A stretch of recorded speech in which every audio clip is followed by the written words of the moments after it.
Welcome students, lesson প্ল্যানারে আবার তোমাদের স্বাগত। তো আজকে আমরা এবার একটা নতুন চ্যাপ্টারে ঢুকছি, থার্ড চ্যাপ্টার, প্রতিরোধ ও বিদ্রোহ। তো এই প্রতিরোধ ও বিদ্রোহ এই কথাটা খুবই ইন্টারেস্টিং, এবং ইতিহাসের যে জিনিসটা মেন তোমরা পড়ে এসছো যে এই যুদ্ধ বিগ্রহ তারপরে আন্দোলন, এর মধ্যে একটা জিনিস হচ্ছে এই প্রতিরোধ ও বিগ্রহ। তো বিদ্রোহ কথাটা বা বিপ্লব কথাটার মানে কিন্তু ওই অভ্যুত্থান বা হঠাৎ কোনো বিষয়ের ওপর মানে অসন্তোষ প্রকার, মানে বিশেষ করে শাসক শ্রেণীর কোনো বিষয়ের ওপর অসন্তুষ্ট হয়ে বিভিন্ন শ্রেণীর বা বিভিন্ন মানুষ যদি মানে একই শ্রেণী অথবা বিভিন্ন জায়গার শ্রেণী একত্রিত হয়ে আন্দোলন করে বা প্রতিবাদ জানায়, সেটাকেই বিদ্রোহ বলে। এবার বিদ্রোহটা অসন্তোষ প্রকাশ করার মধ্যে দিয়ে হয়, আবার অভ্যুত্থান জিনিসটা কিন্তু একটু বলতে গেলে অনেক বেশি র্যাডিক্যাল টাইপের হয়, মানে অনেকটা মানে সংঘবদ্ধভাবে এগিয়ে আসে। সেই জন্য আমরা এখন যেটা পড়বো সেগুলো কিন্তু সবই বিদ্রোহ বা প্রতিরোধ। আর অভ্যুত্থান গুলো কখন পড়বো? অভ্যুত্থানটা সিপাহী অভ্যুত্থান 1857 সালে যেটা ঘটেছিল, সিপাহী অভ্যুত্থান ওটা, ঠিক আছে, অনেকটা জায়গা জুড়ে অনেকটা ব্যাপ্তি পড়েছিল সেই জিনিসগুলোর। তো আজকে যে আমরা এই প্রতিরোধ ও বিদ্রোহ পড়বো, এর বেসিক জিনিসটা কিন্তু আসছে ভারতের বন জঙ্গল থেকে। তো তোমরা অন্যান্য সাবজেক্ট হোক ইতিহাসও পড়েছো যে বন জঙ্গলে কারা থাকতো। বন জঙ্গলে থাকতো তোমার আদিবাসীরা। তো মূলত এই চ্যাপ্টারটা এই আদিবাসীদেরকে কেন্দ্র করেই বিস্তৃত হচ্ছে। তোমাদের মনে রাখতে হবে যে ভারতের ইতিহাস মানে যখন লেখা হয়, ভারতের স্বাধীনতা সংগ্রাম যখন লেখা হয়, তখন দেখা গেছে প্রথম প্রতিবাদ, প্রথম প্রতিরোধ করেছিল এই অরণ্যে বসবাসকারী আদিবাসীরাই। ভারতের মানে তথাকথিত সভ্য সমাজ, তারা কিন্তু সেইভাবে প্রতিরোধ বা প্রতিবাদ করেনি। কারা করলো? সেই অরণ্যে বসবাসকারী ব্যক্তিরা। তো এর কারণটা কি ছিল? দুটো কারণ ছিল। একটা কারণ এখানে আমি লিখেছি যে 1865 খ্রিস্টাব্দের ভারতীয় অরণ্য আইন। এই 1865 খ্রিস্টাব্দের অরণ্য আইন কি বললো? যে ভারতবর্ষে যে সমস্ত বন জঙ্গল অরণ্য এগুলো রয়েছে, এখানে বলে রাখা ভালো, আমি আগে একটু বলে দিই, ইন্টারাপ্ট করে নিই, যে 1857 পরে যখন সিপাহী বিদ্রোহ কমপ্লিট হয়ে যাচ্ছে, ব্রিটিশ কোম্পানির হাত থেকে তোমার মানে ব্রিটিশ রানীর কাছে সম্পূর্ণ ভারতের শাসন ভারটা চলে যাচ্ছে, তখন 1865 খ্রিস্টাব্দে ভারতীয় অরণ্য আইন পেশ করা হলো।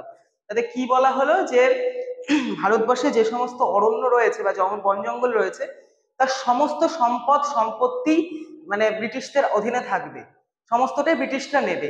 অর্থাৎ কি, ভারতের বনজ সম্পদ এই ব্রিটিশরা নিজেদের কুক্ষিগত করতে চাইলেন।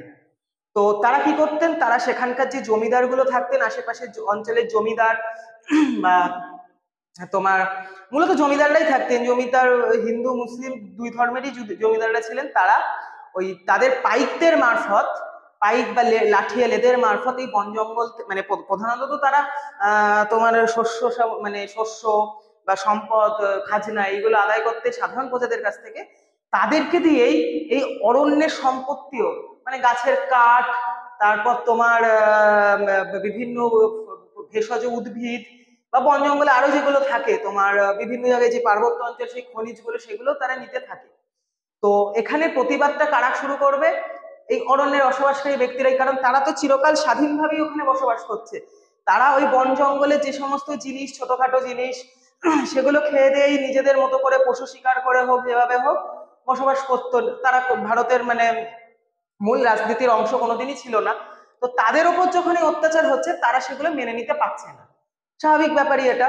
তো এই জায়গা থেকেই প্রথমে জমিদারদের বিরুদ্ধে, এবং একটা সময় যখন জমিদাররা না পেরে ব্রিটিশ সরকারের কাছে যাচ্ছে, সেই সরকারের সৈন্যদের সাথে তাদের সংঘাত হচ্ছে। প্রায় সব জায়গাতেই তারা ব্যর্থ, মানে আক্ষরিক অর্থে ব্যর্থ হয়েছিল।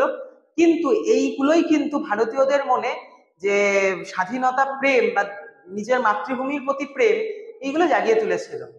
তো আমাদের প্রথমেই পড়বো আমরা কোল বিদ্রোহ। কোল বিদ্রোহ দেখছো 1831 এবং 1832 খ্রিস্টাব্দে। তো এই 1831 এবং 32 খ্রিস্টাব্দে এর মধ্যে কোল বিদ্রোহটা হয়। কোল বিদ্রোহ ছিল সিংভূম, মানভূম, ছোটনাগপুর অঞ্চল, মূলত ঝাড়খণ্ড, ছত্তিশগড় এবং উড়িষ্যার কিছু অঞ্চলে ছিল এই কোলেরা। কোলেরা কি হয়েছিল?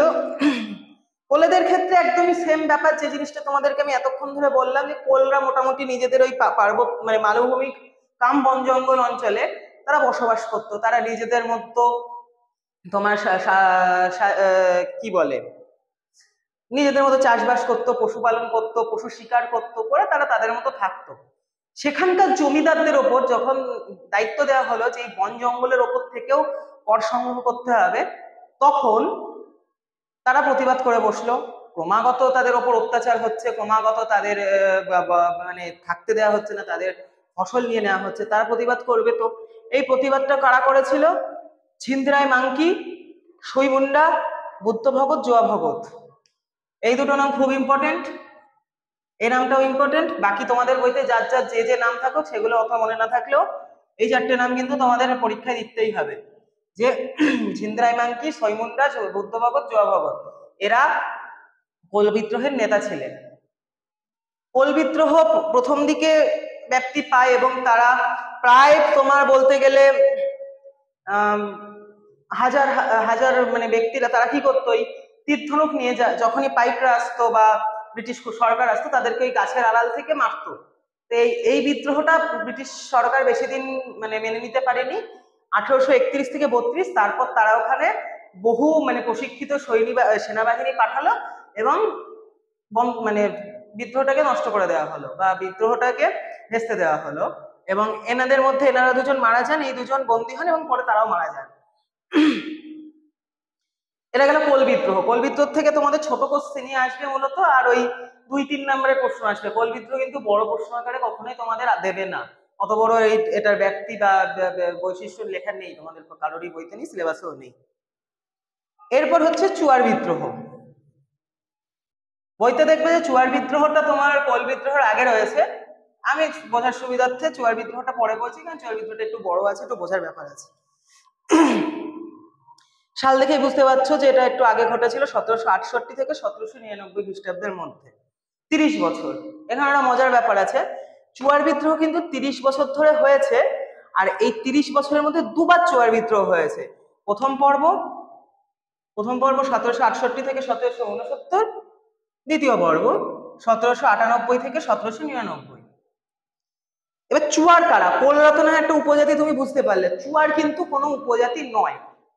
চুয়ার এটার ব্যাক স্টোরিটা কিরকম রয়েছে এখানে লিখে রেখেছি হালকা করে, তোমরা বুঝতে পারবে না, তো আমি বলে বলে দিচ্ছি যে পাইকন, আচ্ছা এটা পরে আসছি। পাইকনের আগে কোন কোন জায়গায় তোমার হয়েছিল? মূলত প্রথম ভাগ হয় ধলভূমে, আর দ্বিতীয় ভাগটা হয় কর্ণগড়। যে অঞ্চলটা লেখা রয়েছে এটা হচ্ছে মূলত মেদিনীপুর এরিয়া বেসে। মেদিনীপুর, বাঁকুড়া, বীরভূম এবং ধলভূম, এই অঞ্চলগুলো। ধলভূম এখন তোমার ঘাটশিলা মানে ঝাড়খণ্ডের অঞ্চল, এই অঞ্চলগুলোতেই ব্যাপ্তি ছিল। চুয়ার কথাটার অর্থ এবার বলি। চুয়ার কথাটার অর্থ হচ্ছে যে যারা ব্রিটিশ সরকার এবং জমিদারের কথা শুনে যে বনজ সম্পদের ওপর অধিকার করতো বা চৌর্যবৃত্তি করতো, তাদেরকে একত্রে বলা হয় চুয়ার। অর্থাৎ এই চুয়াররা কিন্তু উপজাতি না, এই চুয়ারদের বিরুদ্ধে বিদ্রোহটা হচ্ছে।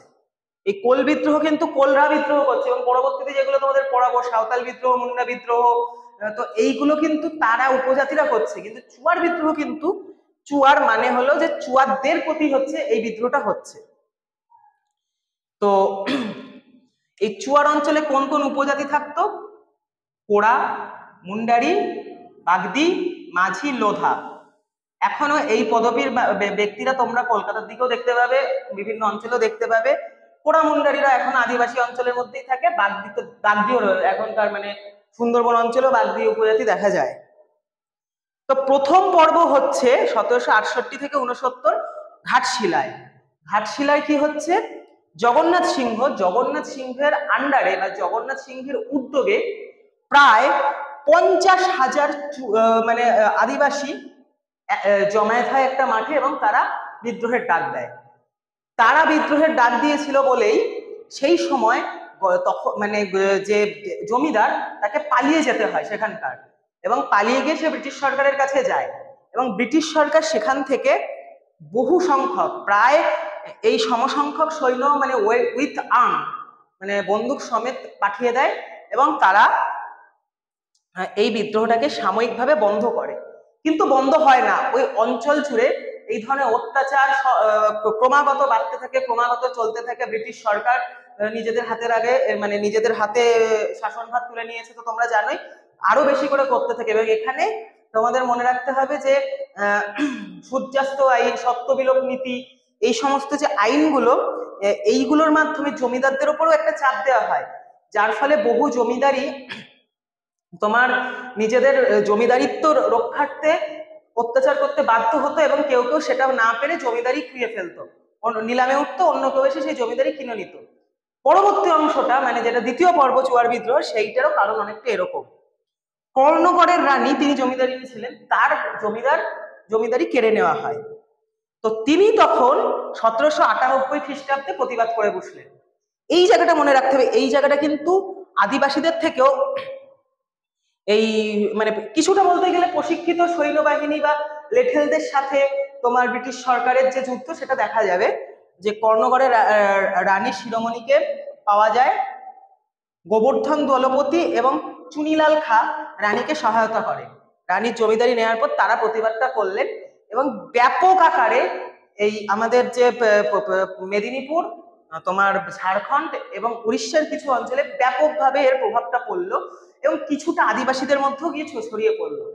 তার ফলে কি হচ্ছে যে পরবর্তীকালে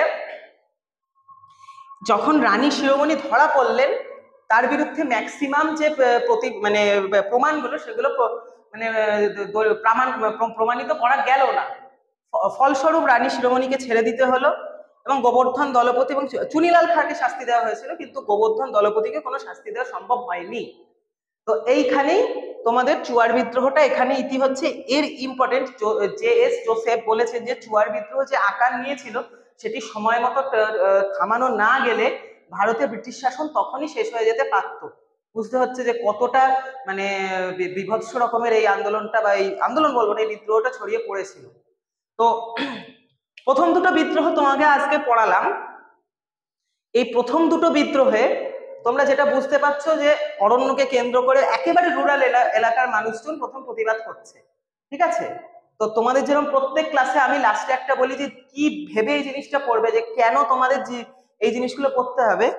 তোমাদের কিন্তু মনে রাখতে হবে যে প্রথমেই কিন্তু প্রতিবাদ সমাজের উঁচু শ্রেণীর মানুষজন কখনোই করেন না। সমাজের যারা মানে একেবারে সেই রিমোট এরিয়ায় থাকেন, যারা অত কিছু বোঝে না, অত শিক্ষা নেই, বড় বড় ডায়লগ বাজি করতে পারেন না, তারাই কিন্তু অস্ত্রটা বেছে নেয় এবং তারা সেই প্রতিবাদটা করে দেখায়। তো এইখান থেকেই যে এই কোল বিদ্রোহ দেখা গেল, চুয়ার বিদ্রোহ দেখা গেল, পরবর্তীকালে তোমরা আমি পরের ক্লাসে পড়াবো সাঁওতাল বিদ্রোহ এবং মুন্ডা বিদ্রোহ প্রচন্ড ইম্পর্টেন্ট। মানে যদি কেউ পরবর্তীকালে মানে ইতিহাস নিয়ে পড়াশোনা করার ইচ্ছা রাখো, তাহলে তাদের কিন্তু চুয়ারটা থাকবে, অতটাও থাকবে না, কোল একেবারেই থাকবে না। তাদের জন্য সাঁওতাল এবং মুন্ডা বিদ্রোহ দুটো কিন্তু পুরো ডিটেলসে আসবে, মানে সে এক একটা অংশ তখন 10 নম্বর 12 নম্বরের আসবে। তো সেইগুলো পড়াবো। তো সেখান থেকে তোমরা দেখতে পাচ্ছ, মেন বিষয় আসি যে মাধ্যমিকের জন্য এখন, যে বনজ এই যে একটা 1865 খ্রিস্টাব্দের ভারতীয় অরণ্য আইন, এর ফলে প্রায় এই আইনের আগেও 100 বছর এবং পরেও 100 বছর অন্তত বলতে গেলে নীল বিদ্রোহ ছাড়িয়ে সন্ন্যাসী ফকির বিদ্রোহ, তোমার দ্বিতীয় বিশ্বযুদ্ধের আগে অবধি বলতে গেলে, মানে 1914 সালের আগে অবধি বলতে গেলে বিভিন্ন সময় বিভিন্ন ভাবে এই যে সমাজের প্রান্তিক শ্রেণীরা বা আদিবাসীরা প্রতিবাদ করেছে। তো আমরা পরের ক্লাসে সেগুলো জানবো। আজকের ক্লাসে কোনো অসুবিধা থাকলে আমাকে ভিডিওতে নিচে কমেন্টে জানাবে, আমি সেগুলো দেখে নেব।